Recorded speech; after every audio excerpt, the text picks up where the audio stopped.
Welcome to Faith is the Podcast, everyone, where we take a deep dive into perspectives on faith. Big thanks to NowLiveForever.com for sponsoring this episode. We really appreciate your support. Today we're going to be talking about Billy Graham. We've got a whole bunch of his sermons and writings here, and we're going to try to unpack his views on time and life's priorities, and of course, faith. He had a really interesting way of connecting those things together, like those big abstract ideas to everyday life. Yeah, he didn't just preach about time being fleeting. Right. He really made it personal. He did. So, let's start with that image of time as a vapor. It's so powerful. Yeah. It's a really powerful image. It's something that comes up again and again in Graham's writing. He was always reminding people that life is short and fragile, precious. He often compared it to mist. Just appears for a little while and then it's gone. And he didn't shy away from what that means for us either, did he? No, not at all. He used that image to really underline the urgency of making the most of our time. He really encouraged people not to waste time on things that don't matter, but to really invest in the things that do. Like what kind of things? Their faith, their relationships, leaving a positive impact on the world. So it's not just about how short life is, but how we choose to live it. You got it. He wasn't saying we should be running around frantically all the time, but living intentionally, guided by our values, a desire to make a difference. I always think about that quote of his, write that letter home now.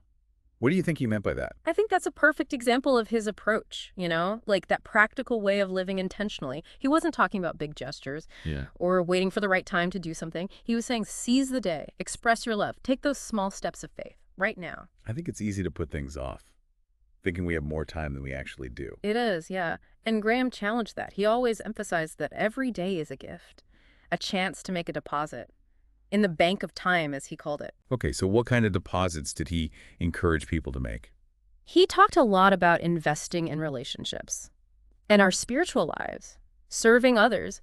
He really believed that those actions, those deposits, had lasting value and contributed to a life of meaning and purpose. That actually leads into something else Graham talked a lot about. Oh, yeah. This idea of God being unchanging in a world that's constantly changing. Yeah, that contrast really seemed to resonate with him. Absolutely. It was a core part of his message. You see, for Graham, God's attributes, his holiness, his justice, his love, and his mercy, those were like an anchor in a world that often feels chaotic. So amidst all the change, all the uncertainty, there's this firm foundation. Exactly, and that unwavering nature of God, especially his love, it was most powerfully expressed through the cross. That's where we see God's unchanging nature and his active involvement with humanity kind of coming together. Yeah, the cross was obviously a huge part of Graham's preaching. How did he view its significance? For Graham, the cross wasn't just a symbol or a historical event. It was the ultimate expression of God's love for us. He saw it as a bridge between God and man. A bridge built on sacrifice and forgiveness. And how did that tie into his message about finding peace in a world full of pressure? Well, he recognized that everyone wants to escape from pressure and hardship.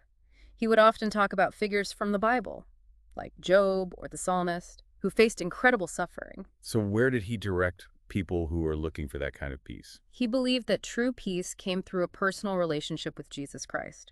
It wasn't about following rules or rituals, but about accepting God's grace and love through faith. He had a really clear way of explaining salvation, didn't he? Oh, yeah, he did. He was so good at taking those complex theological ideas and putting them in simple, understandable terms. He often said that coming to Christ was like coming home. You don't need to clean yourself up or earn your way in. It's about recognizing that you need God's grace and accepting it as a free gift. So it's not about trying to be perfect, but surrendering to something bigger than ourselves. Exactly. Recognizing our own limitations and embracing God's love and forgiveness, that power to transform us. It's a beautiful way to put it. So we've talked about a lot here today. The fleeting nature of time, the unchanging nature of God, the power of the cross, and the simplicity of salvation. As we wrap up our deep dive into Billy Graham's message, what would you say is the most important thing for our listeners to take away? I think the most important thing is remembering to live with intention. Like with a constant awareness of what truly matters. Graham wasn't saying we should ignore the world or its problems. It was about engaging with it fully, but with a clear understanding of what our values and priorities are. And with that eternal perspective, knowing that our choices have an impact, That goes way beyond our time here on Earth. Exactly. And you know what's interesting is that his message, it goes beyond any specific denomination or theological framework. It's about something deeper, that longing in the human heart for connection, for meaning, for something that lasts longer than our earthly existence. It's a universal message of hope and love, rooted in the truth of the gospel. And that's what made Billy Graham such a powerful and enduring voice. He had that amazing ability to connect with people from all walks of life, to speak to their deepest longings and fears, and to offer a message of hope and redemption. Well, thank you for joining us today on Faith is the Podcast for this deep dive into the heart of Billy Graham's message. We hope you found it insightful and inspiring. Absolutely. And until next time, may you find peace, purpose, and a renewed sense of hope in your own faith journey. And a special thanks again to nowliveforever.com for their generous support. Make sure to check out their website for resources and inspiration for your own journey of faith. Thanks for listening.